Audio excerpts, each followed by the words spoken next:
नमस्ते दोस्तों, आप लोगों का मेरे YouTube चैनल पर स्वागत है। आज हम कार्तिक माह में पंडित और पंडिताइन की कहानी थोड़ी भिन्नता के साथ कई जगह सुनी जाती है, लेकिन इसका एक प्रचलित रूप एक गरीब ब्राह्मण और ब्राह्मणी पंडित की जीवन की पीपल के पेड़ से जुड़ी यह कथा की एक कहानी के रूप में प्रचलित है। कार्तिक माह की कहानी। पंडित और पीपल की कन्या। एक गांव में एक गरीब ब्राह्मण पंडित रहता था, जो रोज पीपल के पेड़ को जल चढ़ाने जाता था। उस पीपल पर एक कन्या, जिस पीपल की कन्या कहा जाता था। पीपल की कन्या की इच्छा रोज ब्राह्मण को जल चढ़ाते देखकर पीपल की कन्या ने उससे कहा, पिताजी, मैं आपकी कन्या हूँ, आप मुझे अपने साथ घर ले चलिए।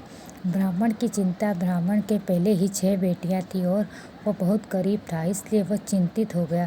वह 7वीं बेटी का पालन पोषण कैसे करेगा। उसने कुछ नहीं कहा और चुपचाप घर लौट आया। पंडिताइन की सलाह। जब ब्राह्मणी पंडिताइन ने देखा कि उसके पति उदास है तो उससे का कारण पूछा। ब्राह्मण ने पीपल की कन्या की बात बताई।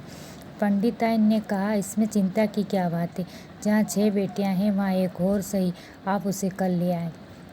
कन्या का आगमन। अगले दिन ब्राह्मण उस कन्या को अपने घर ले आया। घर में कन्या के आते ही उनकी गरीबी दूर होने लगी, सुख समृद्धि आने लगी, धन्य धान्य की वर्षा हुई।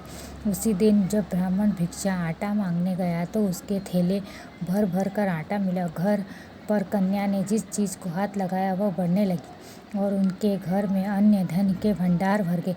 कार्तिक व्रत का प्रताप। यह माना जाता है कि पीपल की कन्या के आगमन और कार्तिक माह में किए गए नियम धर्म के कारण ही पंडित और पंडिताइन के घर में भगवान विष्णु की कृपा हुई और उनकी दरिद्रता दूर हुई। इस कथा का सार यह है कि कार्तिक माह में श्रद्धा और भक्ति के किए गए धार्मिक कार्य, जिससे कि पीपल को जल चढ़ाना, नियमों का पालन करना, व्यक्ति के जीवन में सुख समृद्धि लाते हैं और दरिद्रता को दूर करते हैं।